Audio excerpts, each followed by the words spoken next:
Hello, everyone. I am Gebatron, and I have something a little unusual for you guys today. The following video is an interview with the two members of AIx2 Games, the developers of Beach Invasion 1944. If you don't know what that is, you can check it out up here at the top right. You can come back to this video when you're done watching that one. I will be giving away 3 Steam keys to Beach Invasion 1944, so stick around to the end of the video to learn how to enter that contest. Good luck, happy holidays, and I hope you enjoy the interview.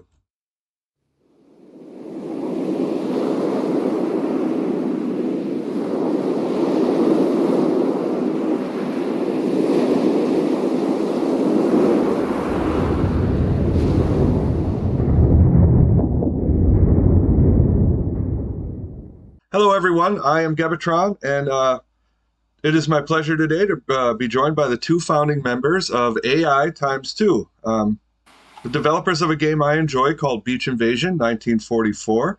Why don't you guys go ahead and introduce yourselves? Oh, hello everyone. I'm Alper İşler, and this is Anıl İşbilir, my partner. We are two game developers from Ankara, Turkey. The name of the company comes from the initials of our names, which are the same, so we just made it ×2, X2. We have known each other since the first year of the university. We studied both interior architecture in the university, and even back then we had the idea of getting into the games industry. Like, I was doing some mods and we were experimenting animations and game stuff. Yes, we started 3D modeling with Alper back then.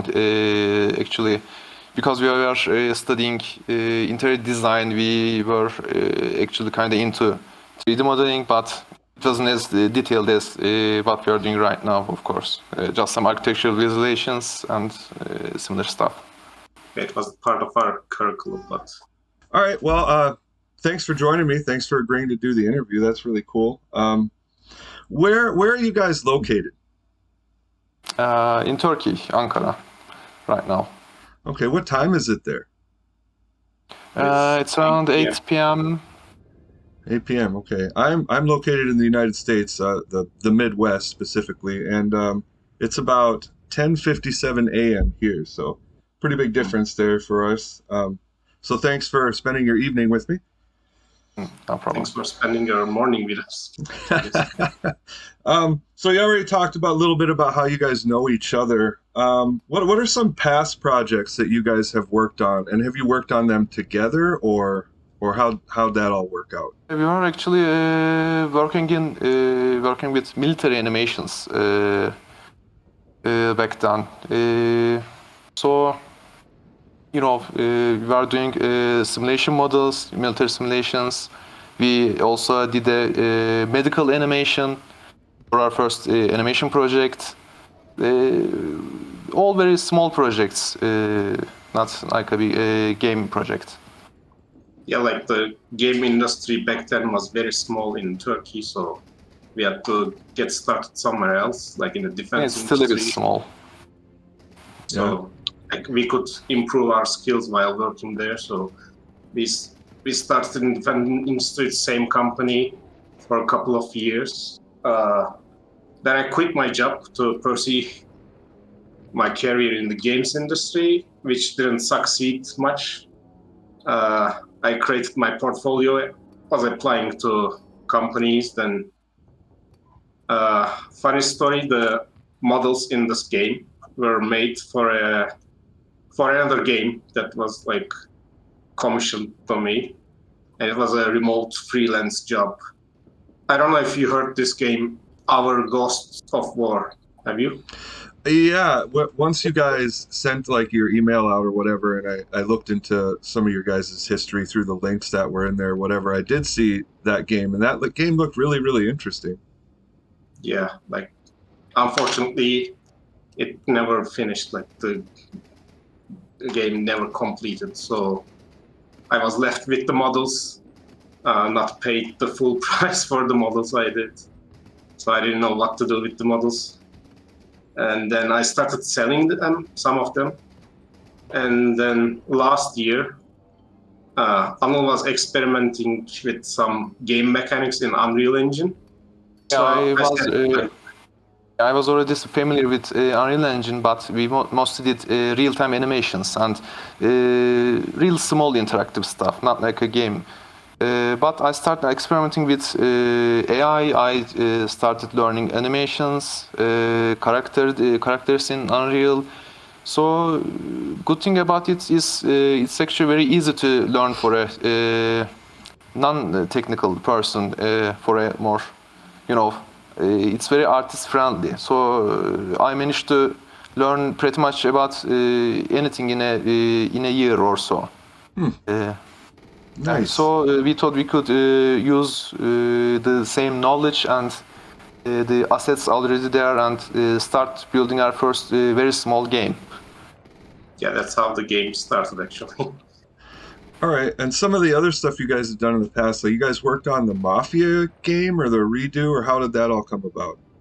Yeah, so finally I managed to find a job in 2019 in the Czech Republic, in Hangar 13. So I went there first. After a year on working on Mafia Definitive Edition, I recommended Anil to come to the company as well, join the company. So he joined, but unfortunately he came when the pandemic started. So it wasn't the best experience for him, I guess.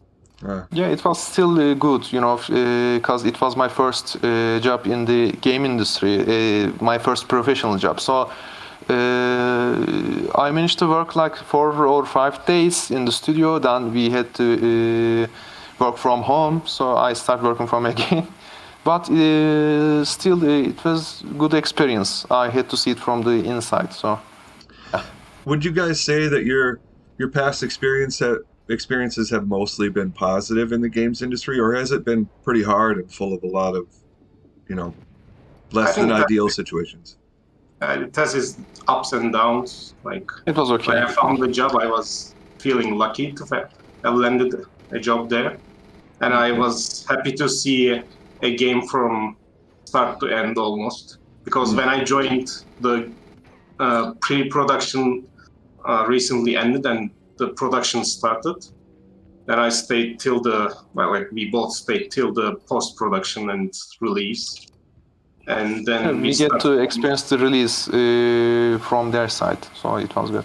Oh, yeah, I suppose that's really good experience, huh? Yeah.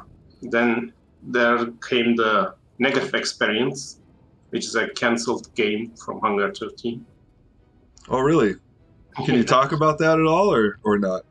I can only talk about what's already out there on the news, like. You might have heard about it. It has the code name Vault, and it was a sci-fi-ish game. I can't go into details. Okay. All right. Well, that's interesting to know. And Take-Two. Oh, okay. Let's talk about AIx2. What are your guys' roles within the company? Yeah, actually, we are generalists in terms of how we act. It's kind of the norm in Turkey. If you're a 3D artist, for example, you get to do pretty much everything, little bit of everything. So actually, we are both artists, so we got to work on visuals together, but Alper had to work with most of the models and assets. I did most of the scripting, because the project is most in Unreal blueprints, not in C. Again, I'm still very thankful because it's possible to finish a game project without coding in C. So yeah, it was technical stuff was mostly mine. So and Alper was we were both designing the game, and Alper was overseeing the visual side of things. Yeah, we had both ideas of what the gameplay design would be. So I said something, I brought some ideas, he brought some ideas. We got ideas from friends along the way. Okay, so you guys both just pretty much 50-50 kind of working together on a lot of things, huh? Yeah. Yeah. Okay. So I guess I would describe Beach Invasion, which is the game that came out December 2nd, the one that we're going to be talking about mostly here. I would describe it as like an arcade shooter, but kind of a little more on the realistic side, but still like an arcade wave shooter. How would you guys, obviously set in World War II and the Normandy beach invasions there, how would you guys describe Beach Invasion 1944? It brings several genres together, like arcade shooters, FPS, and even tower defense genre. Like we brought some elements from all those genres. Yeah, I think we hit a pretty good balance in terms of realism and arcade gameplay there. You know, we kind of aim for the middle, so it would be fun and engaging for, when you're playing the game. And till this day, like most of the Normandy landing games were from the other side. Like you land, you attack the bunkers, and we tried to do the opposite, which hasn't been done a lot, I think. Yeah, and just from the way that that event went in history and that type of game kind of line up pretty well, What inspired you to make Beach Invasion 1944? Like, are you guys World War II history buffs, or is this just kind of like a culmination of your guys' work histories and the assets you had available, or a little both, or what? I think it's A little of both. Actually, Alper is the one. Alper is the history expert here, so not he can talk about it. expert, but I would say history nerd. Yeah. Maybe. And like, we all know the scene from Saving Private Ryan when the guys land on the beach and the Germans fire upon them. Yeah. That's where the idea came from, actually. So. Yeah. It's too iconic to pass up, Yeah, for sure. Did you guys have any obstacles developing Beach Invasion 1944, or did it go pretty smooth, or were there any funny things that happened, or anything like that?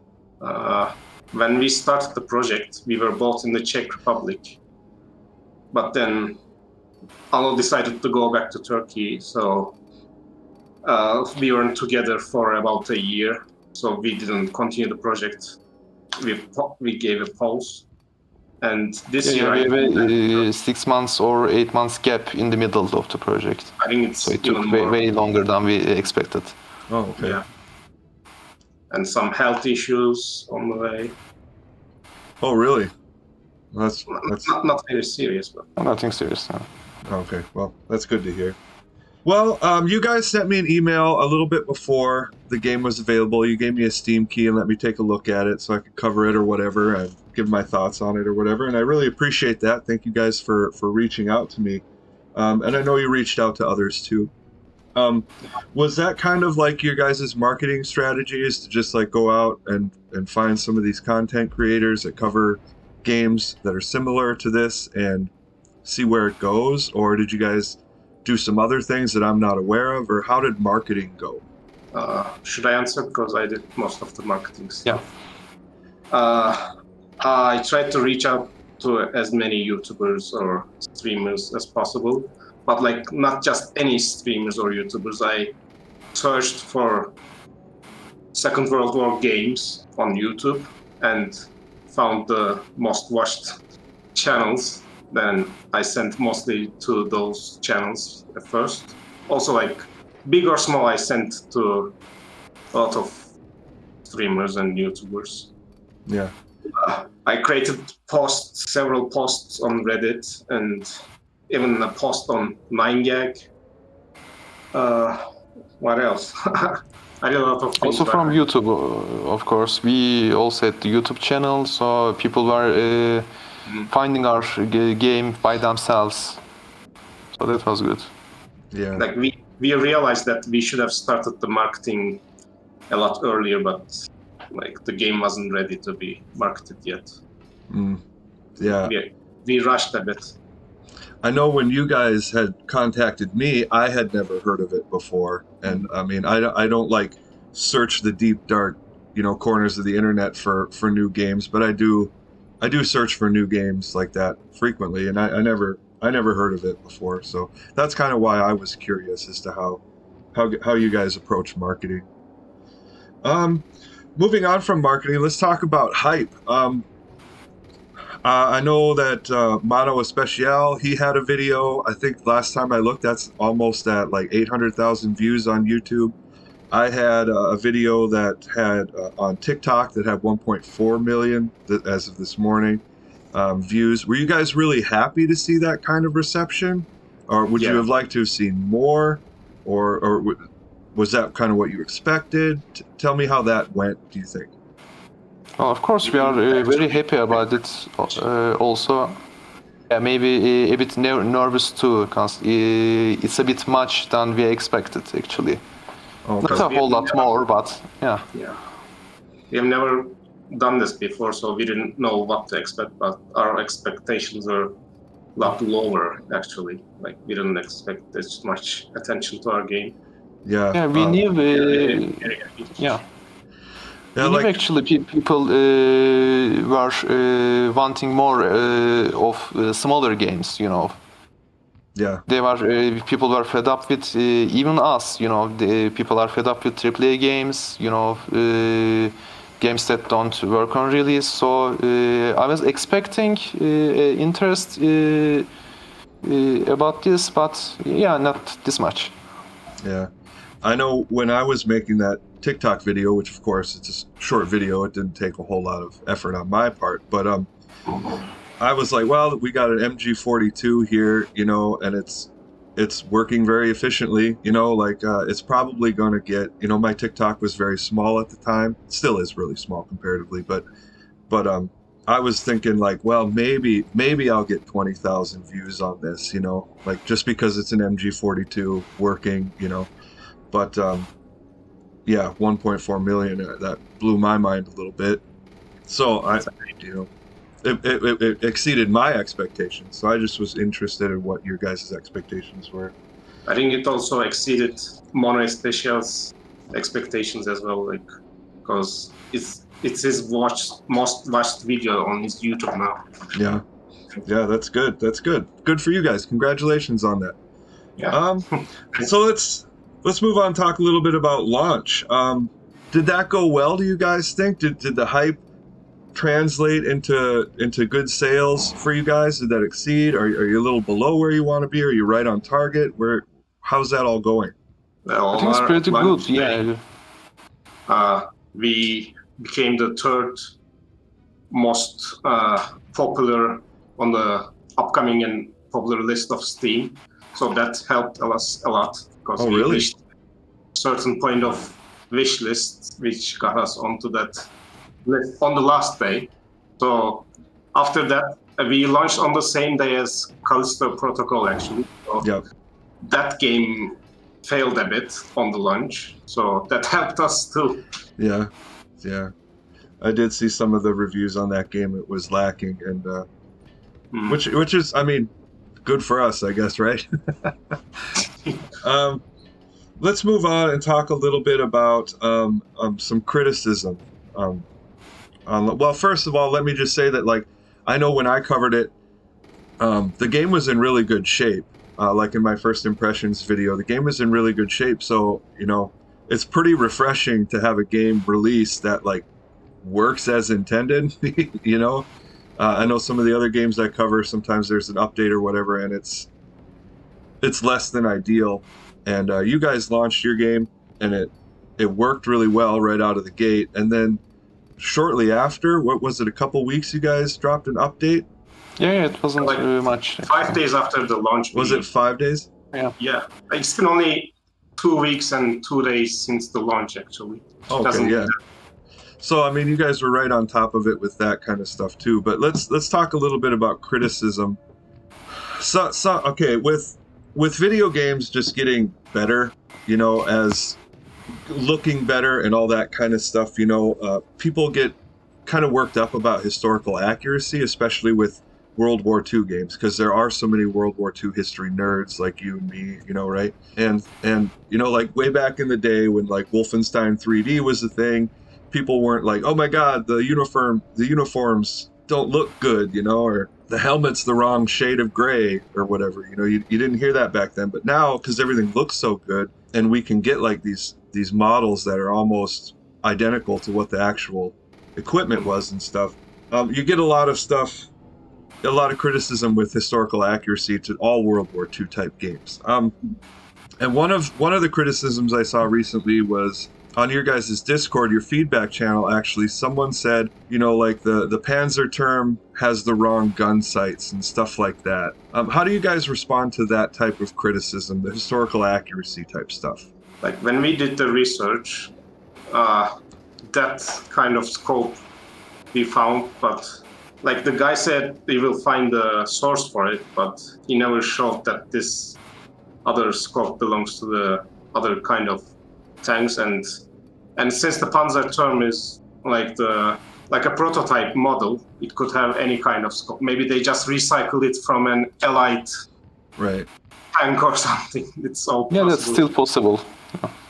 Like when you guys were deciding what weapons to put in the game and on the beach, like did you guys look at some historical documentation to be like, okay, they did have XYZ in these areas or anything like that? Yeah. We definitely did that. Yeah. I read a lot of books on World War II and Normandy landings and other naval landings, naval operations. So I know these stuff. Yeah, of course, it's not one-to-one with the real terrain there, but yeah, it's pretty much meaningful. Yeah. And I've been actually to Normandy last year. Oh, you guys went there? I went there for another reason, but since I was there, I wanted to visit the beaches. Yeah. I didn't visit Omaha Beach, but the Sword Beach, I think, yeah. Yeah. Oh, that must have been pretty cool. Some other criticism that I've seen on some stuff is people saying things like realistic but sad. This feels wrong. It's wrong to like this game. Do you guys have any? I mean, there's more games where you play as like the Germans, right? Where you're putting the boots of a German soldier during World War II. Postscriptum and Hell Let Loose are two games that I play. Hearts of Iron 4, you can play as Germany during World War II. There's a lot of games like that. So part of me doesn't fully understand some of that criticism. How do you guys react to that criticism? Well, we didn't even think about it that much during the production. It wasn't a big surprise, but still, I personally don't get much too, why people think like that. We have played a lot of games, all of us players, where you are an American soldier killing Germans or Vietnamese or Russians. I think we have played too much of that, and we should be able to do the opposite thing in games without any political motivation, of course. Yeah, obviously. And you guys don't put any political motivation in the game. No, it's a pretty vanilla experience as far as that goes. So there are no symbols or anything like that shows any political motivation in the game. I think mostly that criticism is not great criticism, We don't even say like American or German in the game, just people assume they are. So yeah, well, that's good. Let's move on and talk about your guys' community. I remember when I joined your guys' Discord, there was maybe 10 total people in there, and now you guys, I think last time I checked, it was pretty close to 100. So that's growing. And when I joined, there was just a couple channels, like general text chat type channels. But now you guys have updates, questions, feedback, and bug reporting, and all that kind of stuff. Are you guys really happy with how that's going? And are you enjoying the feedback you're getting and getting good ideas from that feedback? Of course, we are looking at every feedback and ideas from our community, and we are considering them. We are like taking notes of the ideas and feedback and try to bring the game to a place where the community is happy. Yeah, I noticed you guys. Oh, sorry, but I noticed you guys are active in there, which is always good. It's always nice when you like, for me as a content creator, when you're covering a game and then you can also say, hey, go check out their Discord. They will interact with you and listen to you, you know? What were you going to say? I'm sorry. Yeah, they are also some of them are very good testers because we didn't have many people who played the game during the development. We got our friends and family. We had some people tried it, but that numbers were very low. So the first few days after the launch actually helped us much about learning, about fixing the bugs. So because of this community, I guess we were able to fix so many stuff in the first patch. I suppose just getting more feedback right away just helps you guys do your job. What's some of your favorite feedback so far? What's something that like you guys got and we're like, oh, hey, that's really good feedback. We're gonna work on that. Yeah, any kind of bug is actually nice. You know, some of them because we couldn't see some of them. We couldn't catch some bugs because we were playing the game in one way. So it's always nice to have people that play the game very different than us. So they encounter different things. They sometimes have more fun than us. They make us think about how we design the game after a while. Yeah. And about the save function, we at first deliberately decided not to put it because we wanted to have it as old school arcade game, but like found out it's too old school for today's gaming generation, I think. So we decided to add it back. Yeah, It's much better now. when I first played the game, as like someone who's really short on time, I have a family, and I work a lot of hours at my, real job and stuff like that. So, maybe I only have, a half hour, 40 minutes to play. So it would have been good for me, but I totally understood the decision. I could see where you guys were going with that, right away. But I was surprised and thankful that you guys added a save feature. So that's pretty cool. So speaking of save features and all that kind of stuff, you guys introduced a roadmap. On that, were immediate concerns, saving your progress, that you already did, and some other stuff, bug squashes. But the future of Beach Invasion, we will also explore the possibilities of VR support, porting the game to consoles, co-op play option, more maps with different fronts and different factions, leaderboards, holiday seasonal like accessories and stuff like that. And it seems like some of that stuff's already coming to fruition with your guys' upcoming Christmas, Christmas update or whatever. Can you give us a little bit of maybe a sneak peek of what of that stuff is maybe more in the immediate future than in the further future? I think the Christmas update should come in a day or two. Okay. Like, it doesn't change the gameplay at all, just changes some of the visuals to make it have it a holidays feeling. Yeah, like it's a relatively small update.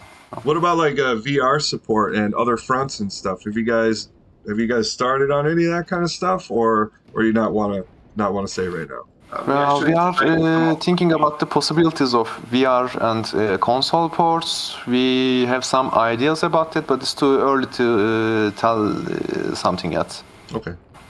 Like some other developers came to us they said they have experience with porting to consoles, and we are going to discuss if it's possible to work together to make it happen.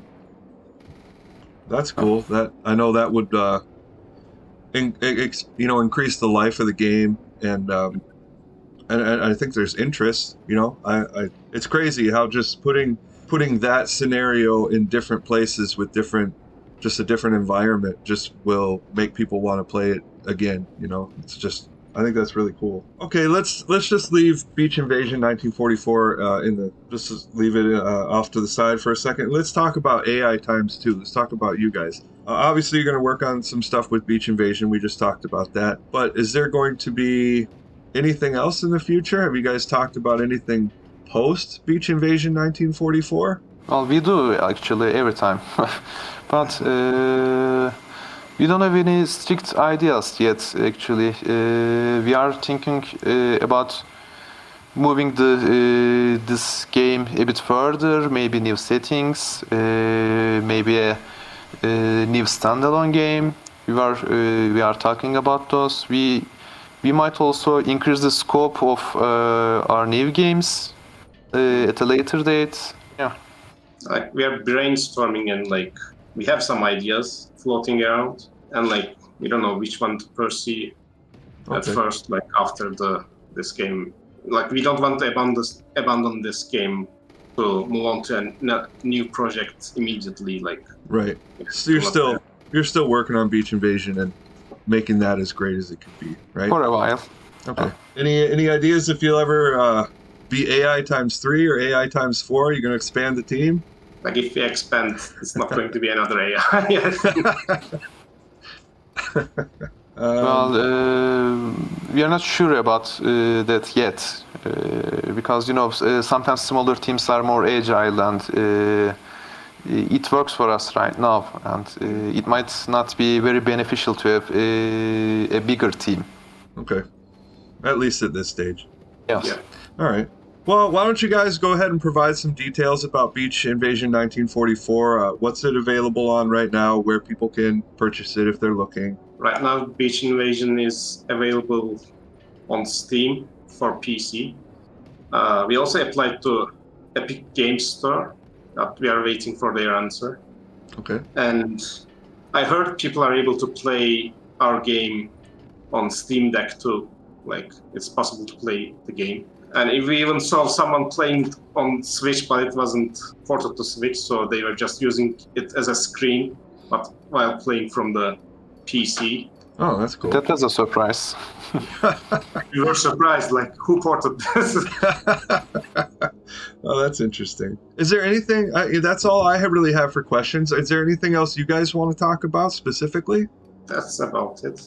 Not that I can think of. Okay. Well, thanks again very much for reaching out to me and for responding to me. You guys have been really good at responding to me with communications, and that's always good. Players like knowing that the developers of their favorite games are engaged with their community. That's really good. So I really appreciate this. I appreciate you guys reaching out to me via email, Discord, and everything else since then. So thank you very much. That's all I got. Like for Thank you for covering having us. Yeah, we were not very well known back then, like before you covered us on both YouTube and TikTok. That TikTok thing was very surprising and amazing. Yeah, I hear I you. guess you helped us immensely with our project too. Thanks for the opportunity. All right, we'll cut it off there. Thank you very much. Thank you. Thanks. Yeah. I hope you all enjoyed learning more about AIx2 Games and Beach Invasion 1944. Make sure to check the description for links to their socials, as well as a link to the Steam store page where you can pick up Beach Invasion 1944 if you haven't already done so. If you buy it now, you'll get it just in time for the Christmas update. Now the giveaway details. This giveaway has nothing to do with YouTube or any of its affiliates. It's between you, me, and the two gentlemen of AIx2 Games that we just did an interview with. To enter the giveaway, simply leave a comment on this video similar to the one above and end it with the word key. This video is being published on December 20th, and the contest will run until noon US Central Time, December 26th. At that time, I will pick 3 winners at random. I will reply to the winner's comments telling you that you've won. At that time, simply email me at gebatrongaming@gmail.com and we'll go from there. Make sure to subscribe if you haven't already. Give this video a big thumbs up. Share it with your friends. Good luck in the giveaway. Thank you so much for watching, and see you in the next one.